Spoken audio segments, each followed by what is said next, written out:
During the next few days leading up to the wedding, Anthony didn't hear any more voices in his head.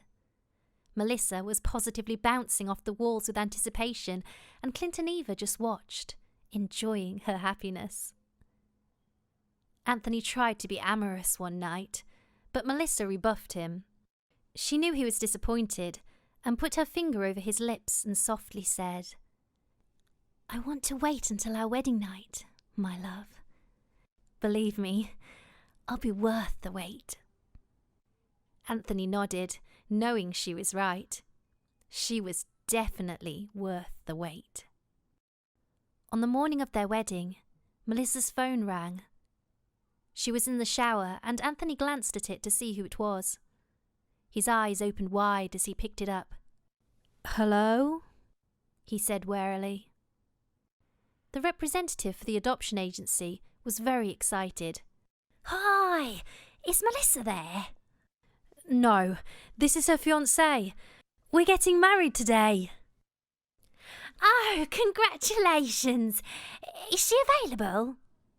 Melissa saw him standing in the hallway as she wrapped herself in a towel. "What's up?" she said, and then saw him holding her phone.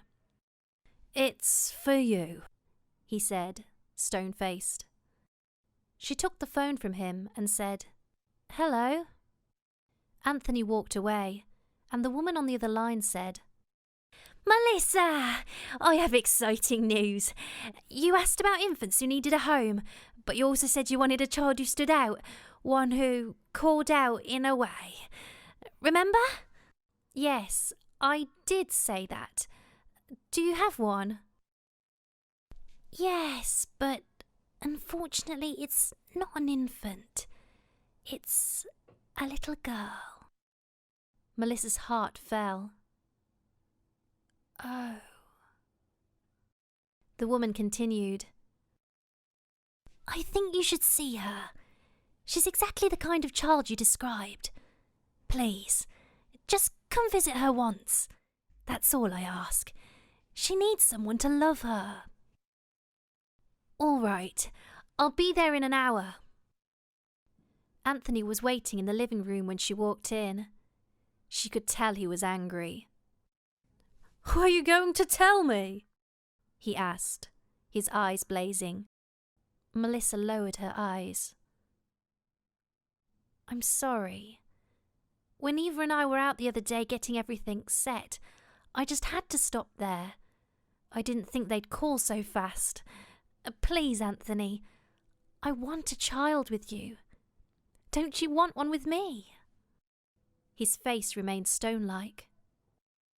"I do, but not so soon. I thought we'd enjoy being with each other alone for a while first." She put her arms around him and looked up at his face. "Sometimes life doesn't go as planned. We both know that. Please, go with me. There's a child there they want us to see." Her gorgeous blue eyes melted away his anger, and he smiled. "For you I'd do anything, Melissa." The Charger's engine roared to life, and Melissa knew this was going to be a great day. "Giddy up!" she yelled and stepped on the gas. The car took off, and Anthony grabbed her shoulder. "Hey, I know you're excited, but slow down. I want to get there alive." Melissa grinned at him. "I have a good feeling about this." 15 minutes later, they pulled up in front of an old brick building. Anthony touched Melissa's face. "Are you sure about this?" She smiled. "I've never been more sure of anything in my entire life." Inside, they were greeted by a middle-aged woman. Her grey hair was tied up in a bun, and her eyes looked tired. They brightened, however, when Melissa extended her hand. "Hi, I'm Melissa Ashcroft, and this is my fiancé, Anthony Donato. We're getting married today." The woman's tired face broke into a smile. "Oh, how wonderful! I'm very happy for you both. I'm Elizabeth Comey. Melissa got right to the point. You said you had a child you thought we should see. The woman smiled. Direct and to the point. I like that. Follow me. They walked up 2 flights of stairs and Elizabeth said, I'm sorry, the elevator's broken. That's okay, Anthony replied. The woman led them to a room at the end of the hallway. She turned to them and her face was serious. I know you said you were interested in an infant, but there's a little girl here. She's been here for a long time and I always want prospective parents to see her first. She needs someone who's understanding. What's wrong with her?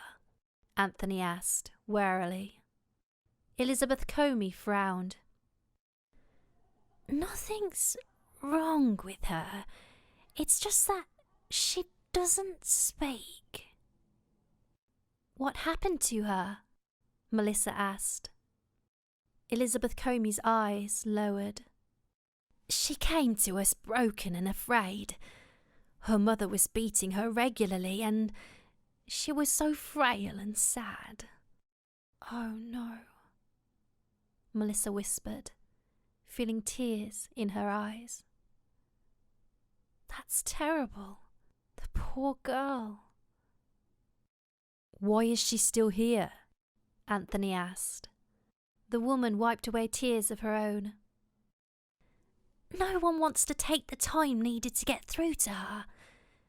They want a happy child, and she's definitely not a happy child. I want to see her, Melissa said. Anthony touched her arm. Wait, Melissa. Are you sure? This could be a lot of work and we're getting married. Her eyes were steely. I want to see her, she repeated. She looked at Elizabeth. What's her name? The woman smiled. Her name's Amy. She turned and opened the door then. Inside were children ranging in age from 1 to 8. Anthony looked around the room. Where are the babies? We don't have any available right now, but when we do, we keep them in a different room. Oh, he said, and she walked to the far end of the room. Melissa looked around and noted caregivers hovering around the children as they played with puzzles and Lego blocks. Elizabeth motioned to them to come to her. There was a little girl with long brown hair who sat facing the wall. She looked so frail and lonely, and Melissa's heart sank. Amy, Elizabeth said softly, there are people here to see you. Would you like to meet them? The girl didn't respond, and before the woman could ask again, Melissa touched her arm. Let me. She knelt behind the girl and quietly said, Hi, Amy. I'm Melissa. I'd love it if you talked to me. The girl turned her head, and Melissa gasped. There were old scars visible on the poor girl's face. Anthony saw them too, and cringed. Melissa fought back tears and studied the girl's face.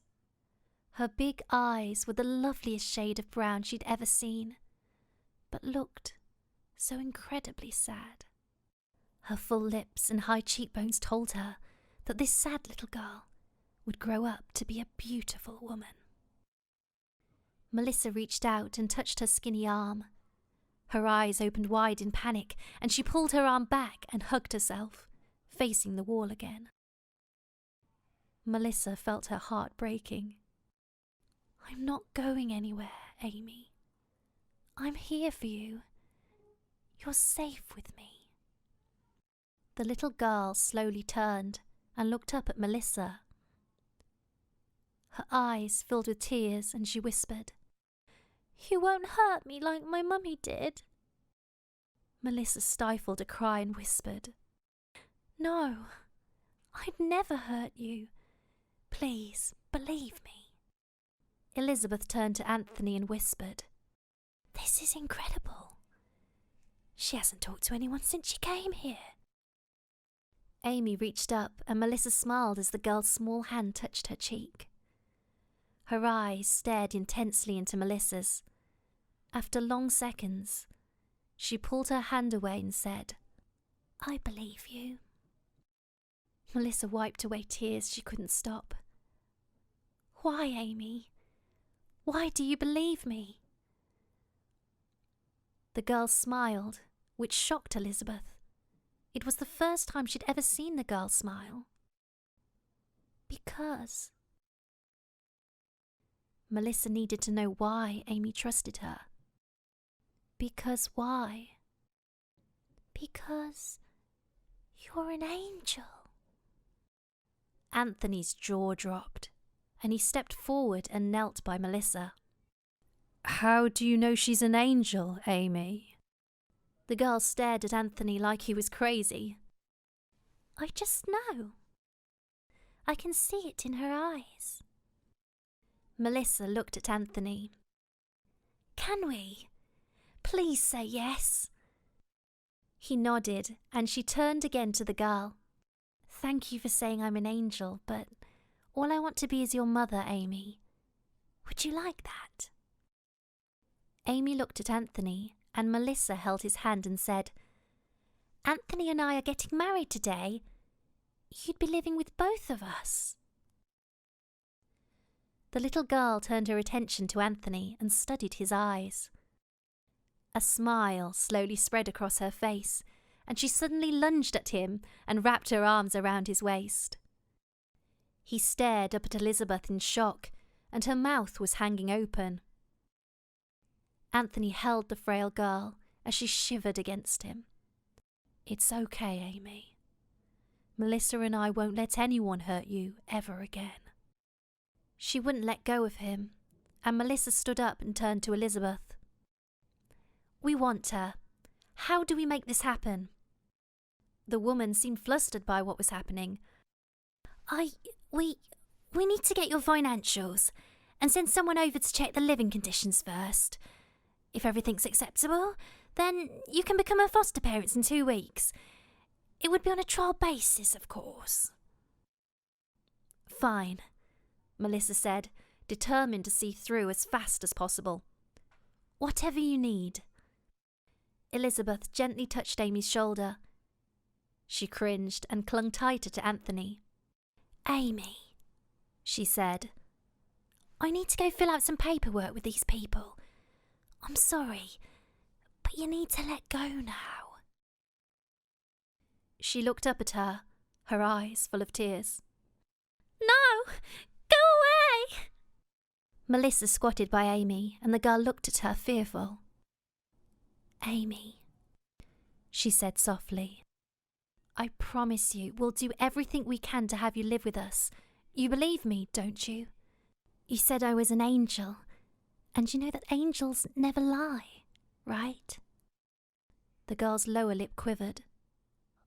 "I guess so." Melissa smiled.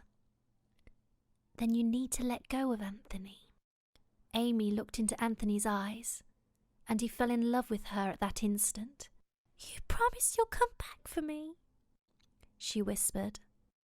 He felt an intense love he never thought he would for a child. "I promise. You're going to be our daughter." She let go of him and turned away to face the wall again. "I'll just sit here until you come back for me." Their hearts were breaking for her, and Elizabeth Comey composed herself. "Come to my office. Let's get the ball rolling on this." They held hands as they walked to the director's office, their eyes never leaving one another's. They knew something special had just happened and felt good about it. A little girl needed them, and they had answered her call.